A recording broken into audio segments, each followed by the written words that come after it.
সতর্ক সাবধান থাকতে হবে। ভাই যেটা বলেছেন স্পষ্ট আপনারা বুঝতে পেরেছেন। তিনি বলেছেন যে আমাদের মাঝে আমরা যখন হকের দাওয়াত নিয়ে চলেছি তখন আমাদের সাথে আসতেছেন অনেক যুবক ভাই, তাদেরকে আমরা স্বাগত জানাই।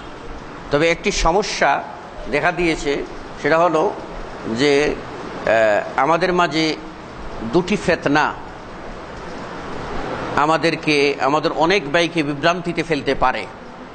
তার মধ্যে একটি ফিতনা হলো শিয়াদের ফিতনা, চরমপন্থী ফিতনা, আর আরেকটি ফিতনা হলো কাদিয়ানি ফিতনা। এই দুই ফিতনা কিন্তু আপনার বাহ্যিক দৃষ্টিতে এরা অনেকটা হকপন্থীদের মতো চলেন, তাদের চালচলন হকপন্থীদের মতো। যদি কোনো কাদিয়ানির সলাত আপনি দেখলে মনে হবে সেজন্য সালাফে সালেহিনের সলাতি আদায় করছে এইরকম, অথচ সে গোলাম মোহাম্মদ কাদিয়ানিকে ঈসা মসিহ বলে দাবি করছে, কখনো নবী বলে দাবি করছে।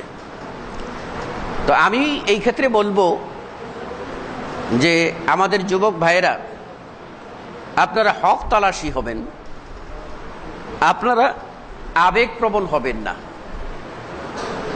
অতিরিক্ত ইমোশনাল হবেন না, অতিরিক্ত উচ্ছ্বসিত হবেন না। আপনারা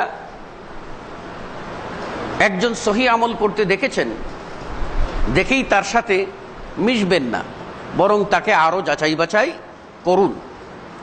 যাচাই বাছাই করে দেখুন সে কি সহি পথেই আছে না তার অন্তরালে অন্য কোনো ধাঁধা আছে, সেটা দেখা আপনাদের দায়িত্ব। আপনারা জানেন মদিনায় রসুলের জামানায় কুবার পাশেই আপনার অস্ত্রাগার বানাবার জন্য, অস্ত্রের গোডাউন বানাবার জন্য মসজিদের নাম দিয়ে মসজিদ বানাই ফেল, মসজিদ বাহ্যিকভাবে বললো মসজিদ, আর বানাইলো অস্ত্রাগার। তাহলে আয়েশা এরা রাসূল সাল্লাল্লাহু আলাইহি ওয়াসাল্লামের কাছে বলল, ইয়া রাসূলুল্লাহ, আপনার পিছনে সালাত পড়তে আগ্রহী, কিন্তু দূর পারি না, কষ্ট হয়, সেজন্য আমরা একটা মসজিদ বানাইছি। কত সুন্দর কথা। এইরকম কিছু কথা চমক আমাদের মধ্যে আসতে পারে। সুতরাং কারো আমল দেখে, সহি আমল দেখে সে যে সহি আকীদার এটা বিশ্বাস করবেন না, তাকে একটু যাচাই বাছাই করবেন। এই যাচাই বাছাই করার জন্য আমি আপনাদেরকে বলবো যে আপনারা সালাফে সালেহিনের গ্রন্থগুলি পাঠ করুন। আপনারা এই ক্ষেত্রে যে আপনাদের সিলেটে ইসিএস লাইব্রেরি আছে, এখানে যে সমস্ত আপনার বইগুলি আছে সেইগুলি আপনারা একটু নিয়ে পড়ার চেষ্টা করুন এবং উচ্ছ্বসিত হয়ে, আবেগতাড়িত হয়ে কোনো সিদ্ধান্ত গ্রহণ করবেন না। অনেকেই এইরকম আসবে, সালাতের মধ্যেই তো প্রবেশ করে আলী রাদিয়াল্লাহু আনহু ওমর রাদিয়াল্লাহু আনহু হত্যা করলো, সালাতের মধ্যে প্রবেশ করি। সুতরাং এরকম কিছু থাকতে পারে। সেই ক্ষেত্রে আমি বলবো যে আপনারা একটু যাচাই বাছাই করবেন এবং ওই ধরনের বিষয়গুলি থেকে দূরে থাকার চেষ্টা করবেন। আমরা আবেগতাড়িত হব না, উচ্ছ্বসিত হব না, এবং আমরা অন্যের দেখে পাগল সাজব না।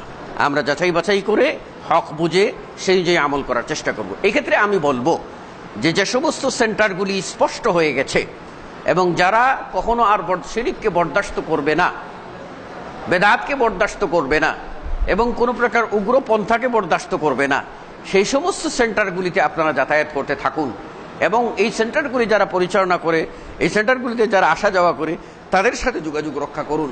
তাহলে খানিকটা আপনারা ওই ধরনের উগ্রদের সঙ্গ হইতে নিবৃত থাকতে পারবেন। আশা করি আল্লাহ আমাদেরকে সঠিক পথের দিশা দেবেন।